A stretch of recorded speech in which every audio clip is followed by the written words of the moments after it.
Hi hello friends, education Kannada YouTube ಚಾನಲ್ಗೆ ನಿಮಗೆಲ್ಲರಿಗೂ ಸ್ವಾಗತ. ನೋಡಿ ಫ್ರೆಂಡ್ಸ್, ನಾವು ಇವತ್ತು ಯುವ ನಿಧಿ ಕಡೆಯಿಂದ ಬಂದಿರತಕ್ಕಂತ ಸಿಹಿ ಸುದ್ದಿಯನ್ನ ಈ ವಿಡಿಯೋದಲ್ಲಿ ಹೇಳ್ತಾ ಹೋಗ್ತೀವಿ. ಸಂಪೂರ್ಣವಾದ ಮಾಹಿತಿ ಈ ವಿಡಿಯೋದಲ್ಲಿದೆ. ಯಾರು ಕೊನೆಯವರೆಗೂ ವೀಕ್ಷಿಸಿ, ಯಾರು ಕೂಡ ಮಧ್ಯದಲ್ಲಿ ಸ್ಕಿಪ್ ಮಾಡದೆ ಕೊನೆಯವರೆಗೂ ನೋಡಿ ಫ್ರೆಂಡ್ಸ್, ನೀವೇನಾದ್ರೂ ಯುವ ನಿಧಿಗೆ ಅಂದ್ರೆ ಎಲಿಜಿಬಿಲಿಟಿ ಆಗಿ ನೀವೇನಾದ್ರೂ ಅಪ್ಲಿಕೇಶನ್ ಸಕ್ಸಸ್ಫುಲ್ ಆಗಿ ಬಂದಿದ್ರೆ ನೀವು ಏನ್ ಮಾಡ್ಬೇಕು, ನಿಮ್ಮ ಅಮೌಂಟ್ ಯಾವಾಗ ಜಮಾ ಆಗುತ್ತೆ, ನೀವು ಈ ಯೋಜನೆಯನ್ನ ಹೊಸದಾಗಿ ಅರ್ಜಿ ಸಲ್ಲಿಸಲು ನಿಮಗೆ ಎಲಿಜಿಬಿಲಿಟಿ ಏನು, ಅರ್ಹತೆ ಏನು, ಮತ್ತು ಯಾವ ರೀತಿ ಇದ್ರೆ ನಿಮಗೆ ಅಮೌಂಟ್ ಬರಲ್ಲ, ಮತ್ತು ಡಾಕ್ಯುಮೆಂಟ್ ಗಳು ಏನು, ಮತ್ತೆ ಈಗಿನ ವಿದ್ಯಾರ್ಥಿಗಳಿಗೆ ಕೆಲವೊಂದಿಷ್ಟು ವಿದ್ಯಾರ್ಥಿಗಳಿಗೆ 3,000 ರೂಪಾಯಿ ಜಮಾ ಆಗಿದೆ. ಪದವಿ ವಿದ್ಯಾರ್ಥಿ ಹಾಗೂ ಡಿಪ್ಲೊಮಾ ವಿದ್ಯಾರ್ಥಿಗಳಿಗೆ 3,000 ರೂಪಾಯಿಗಳವರೆಗೆ ಜಮಾ ಆಗಿದೆ. ನೋಡಿ ಫ್ರೆಂಡ್ಸ್, ನೀವೇನಾದ್ರೂ ಮೊದಲೇ ಬಾರಿಗೆ ನಮ್ಮ ಚಾನಲ್ ಅನ್ನು ನೋಡ್ತಾ ಇದ್ರೆ ಪ್ಲೀಸ್ ಸಬ್ಸ್ಕ್ರೈಬ್ ಮಾಡಿ, ಅದೇ ರೀತಿ ಸಪೋರ್ಟ್ ಮಾಡಿ. ನಮ್ಮ ಚಾನಲ್ ನಲ್ಲಿ ಇದೇ ರೀತಿ ಹಲವಾರು ಉದ್ಯೋಗ ಮಾಹಿತಿ ಹಾಗೂ ಕೇಂದ್ರ ಸರ್ಕಾರ, ರಾಜ್ಯ ಸರ್ಕಾರದ ಪ್ರಮುಖ ಯೋಜನೆಗಳ ಕುರಿತು ತಿಳಿಸ್ತಾ ಹೋಗ್ತೀವಿ.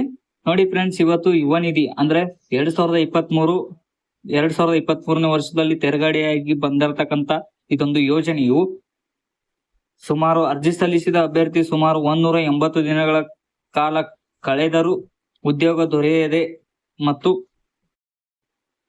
ಇದ್ದರೆ ಅಂದ್ರೆ ಉದ್ಯೋಗ ದೊರೆಯದೇ ಇದ್ದರೆ ನಿರುದ್ಯೋಗಿಗಳಾಗಿದ್ದರೆ ಪದವಿ ಹೊಂದಿರಬೇಕು, ಅವರಿಗೆ 3,000 ರೂಪಾಯಿ, ಹಾಗೂ ಡಿಪ್ಲೊಮಾ ಪಾಸ್ ಆದ ಅಭ್ಯರ್ಥಿಗಳಿಗೆ ನಿರುದ್ಯೋಗಿಗಳಾಗಿದ್ದರೆ ಅವರಿಗೆ 1,500 ರೂಪಾಯಿ ನಿರುದ್ಯೋಗ ಭತ್ಯೆಯನ್ನು ನೀಡುವುದಾಗಿ ಈ ಯೋಜನೆಯ ಪ್ರಮುಖ ಉದ್ದೇಶವಾಗಿದ್ದು, ಈ ಯೋಜನೆಯ ಅರ್ಹತೆಯನ್ನ ನೋಡೋದಾದ್ರೆ ನೀವು ಪದವಿ ಅಥವಾ ಡಿಪ್ಲೊಮಾವನ್ನ ಪಾಸ್ ಮಾಡಿರ್ಬೇಕು.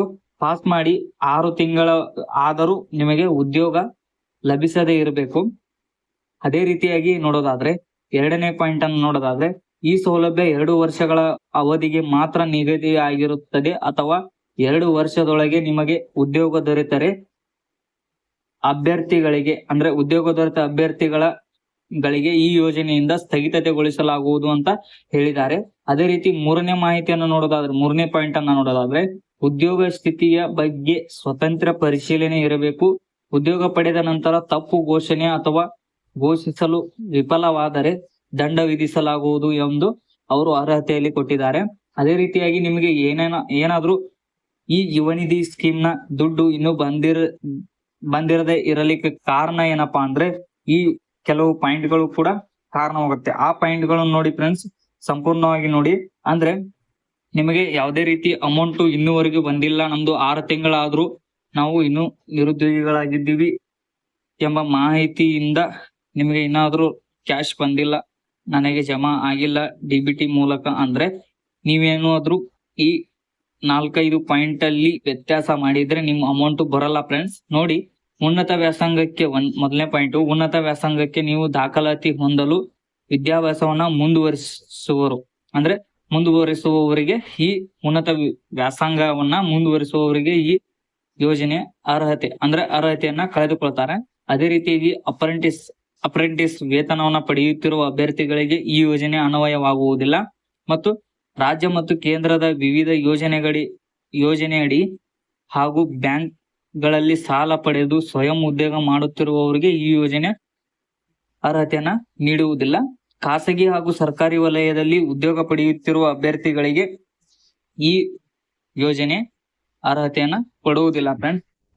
ನಿಮಗೇನಾದ್ರೂ ಇನ್ನೂವರೆಗೂ ಸ್ವನಿಧಿ ಅಮೌಂಟ್ ಜಮಾ ಆಗಿಲ್ಲ ಅಂದ್ರೆ ನೀವೇನಾದ್ರೂ ಡಿಗ್ರಿಯನ್ನ ಈಗಾಗಲೇ ಅಂದ್ರೆ ಕೆಲವು ದಿನಗಳ ಹಿಂದೆ ಏನಾದ್ರೂ ಡಿಗ್ರಿಯನ್ನ ಮುಗಿಸಿ ಈಗಾಗಲೇ ಅರ್ಜಿಯನ್ನ ಸಲ್ಲಿಸಿ ನೀವು ಇನ್ನೂ ದುಡ್ಡು ಬಂದಿಲ್ಲ ಅಂತ ಕಾಯ್ತಾ ಇದ್ರೆ ನಿಮ್ಗೊಂದು ಕಿವಿ ಮಾತು, 180 ದಿನಗಳು ಕಳೆದರೂ ನಿಮಗೆ ಉದ್ಯೋಗ ದೊರೆಯದೇ ಇದ್ದರೆ ಮಾತ್ರ ನಿಮಗೆ ದೊರೆಯುತ್ತೆ.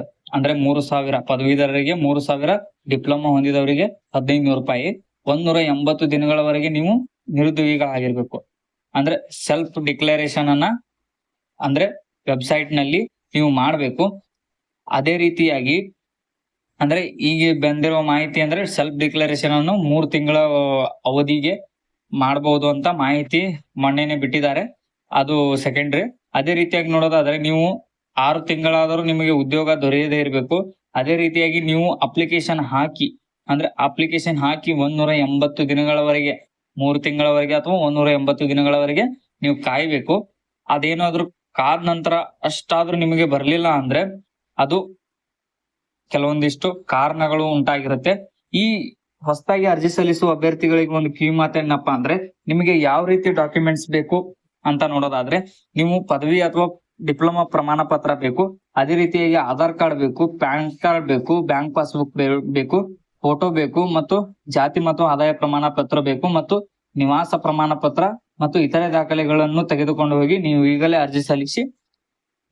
ಇದು ಕರ್ನಾಟಕದ ಪ್ರಮುಖ ಯೋಜನೆಯಾಗಿದ್ದು ಯಾರು ಕೂಡ ಸದುಪಯೋಗ ಪಡಿಸಿಕೊಳ್ಳಿ. ಎಲ್ಲರೂ ಕೂಡ ಅದೇ ರೀತಿಯಾಗಿ ಇಂತಹ ಮಾಹಿತಿಗಳಿಗಾಗಿ ನಮ್ಮ ಪೇಜ್ ಅನ್ನ ಸಬ್ಸ್ಕ್ರೈಬ್ ಮಾಡಿ, ಸಪೋರ್ಟ್ ಮಾಡಿ. ಏನಾದರೂ ವಿಡಿಯೋದಲ್ಲಿ ಮಿಸ್ಟೇಕ್ ಇದ್ರೆ ಕ್ಷಮಿಸಿ ಫ್ರೆಂಡ್ಸ್. ಧನ್ಯವಾದಗಳು.